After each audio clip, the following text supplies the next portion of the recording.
안녕하세요. 서울 임용 초수합격자의 영자신문 스터디 비법 영상입니다. 보통 영어 임용을 공부하다 보면 가장 흔히 스트레스를 받는 부분은 바로 일반 영어죠. 특히 요즘 추세를 봐도 점점 영어 임용에 일반 영어 문제의 비중이 많이 높아지고 있는 것 같아요. 아무래도 일반 영어는 나의 실력이 느는 것을 빠르게 확인하기 어렵고 범위도 정해져 있지 않아서 막막하고 어렵다는 느낌을 떨쳐내기가 힘든 과목인 것 같습니다.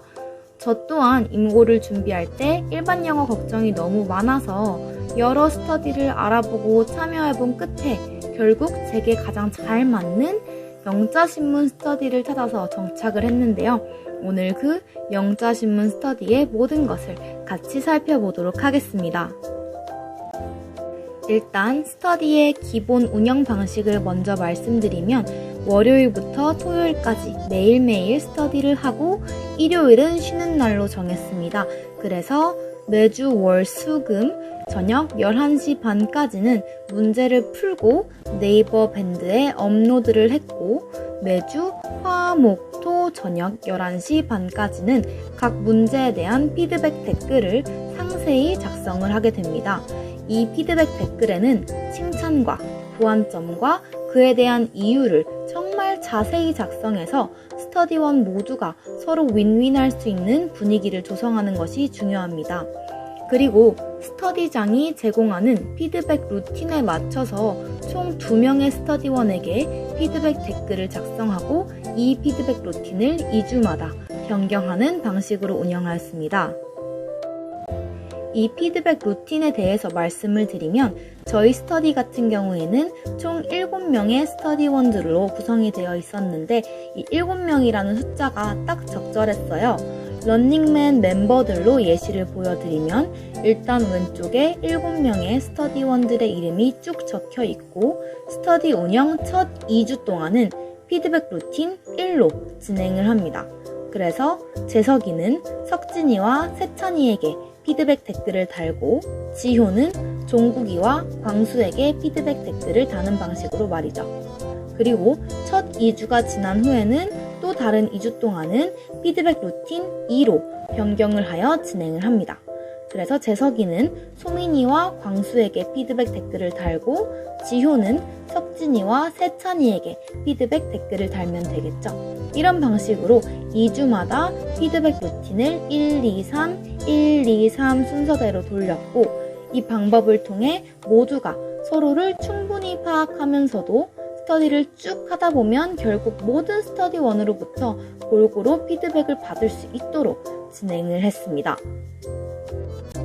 다음으로 기사 및 주제 선정에 대해서 말씀을 드리면 저희는 기본적으로 뉴욕타임즈, 가디언지, 뉴스윅, BBC 등의 외국 영자 매체에서 기사를 선정하는 것을 원칙으로 했습니다.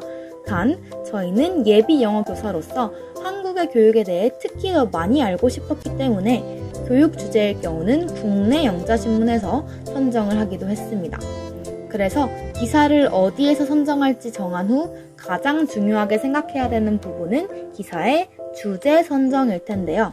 주제 선정 같은 경우에는 너무 한 분야의 기사만 접하기보다는 여러 분야를 골고루 접할 수 있도록 요일별 주제 분야를 정해두었습니다. 월요일에 문제를 출제하는 사람은 사회문화, 심리, 철학, 경제 등 사회과학 분야의 기사를 골라서 문제를 출제해야 했고 수요일 문제 출제자는 환경, 과학, 의학 등의 자연과학 분야 그리고 금요일은 교육 분야의 기사를 선정하는 방식으로 진행을 했습니다. 다음으로는 문제 출제에 대해서 이야기해 볼 텐데요. 아까 보여드린 피드백 루틴에 적혀있던 순서대로 한 명씩 돌아가면서 전날 저녁까지 문제를 만들어 업로드를 해야 합니다. 예를 들어 월요일에 문제를 출제하게 되면 사회과학 분야의 문제를 만들어서 전날인 일요일 저녁까지 업로드 해놓으면 되는 것이죠. 이때 답과 문제는 따로 분리해서 업로드를 합니다. 그래야 문제를 제대로 읽기 전에 실수로 답을 봐버리는 것을 방지할 수가 있겠죠.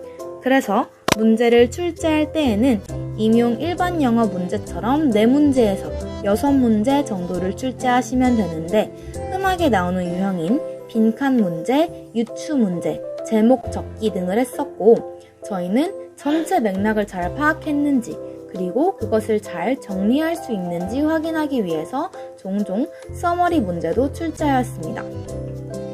그리고 기사를 선정해서 문제를 출제하는 날에는 절대 결석 불가였기 때문에 저 같은 경우는 문제를 출제하는 날쯤에 바쁠 것 같다면 미리 문제를 만들어 놓고 그날 업로드를 하는 방식을 사용했습니다. 그리고 마지막으로 정말 중요한 것은 문제에 질문이 있는 경우나 어려운 구문이 있는 경우에는 밴드의 채팅방 기능을 사용해서 자유롭게 나눌 수 있는 편안한 분위기로 스터디를 운영하였습니다. 네, 다음으로는 페널티입니다. 기본적으로 일주일에 1회는 결석할 수 있었고 결석을 하게 됐을 때에는 밴드 달력에 표시를 했습니다. 일주일에 월, 수, 금 이렇게 3번 문제를 푸는데 1회 결석을 허용한다는 건 사실 굉장히 널널한 편이라고 생각을 했어요. 그래서 이렇게 규칙은 정해졌지만 전 되도록이면 결석권은 피치 못할 사정이 있을 때만 사용을 했습니다. 그리고 지각도 스터디 규칙에 포함을 시켜서 지각 2번은 결석 1번으로 계산을 했습니다. 지각 같은 경우에는 다음날 정오까지 올리는 것을 기준으로 잡았고요. 그 이후에 올린 경우에는 결석으로 간주했습니다. 그래서 한 달에 4번 결석을 하는 스터디원은 1,000원 상당의 기프티콘을 돌리는 것으로 페널티를 정했고요. 저희는 총 7명의 스터디원으로 운영을 했기 때문에 페널티에 해당되시는 스터디원분은 자신을 제외한 6명의 스터디원들에게 각각 비타 500이나 자유시간 같은 가벼운 간식을 돌렸습니다. 지금까지 서울임용 초수합격자의 영자신문 스터디 비법을 말씀드렸는데 오늘 영상이 도움이 되셨다면 구독, 좋아요, 알림 설정 부탁드립니다. 혹시 궁금하신 점은 댓글로 남겨주시면 제가 댓글로 답변해드리거나 영상으로 만들어 보도록 하겠습니다. 그럼 오늘도 일반 영어 스트레스 없는 행복한 하루 되시길 바랍니다.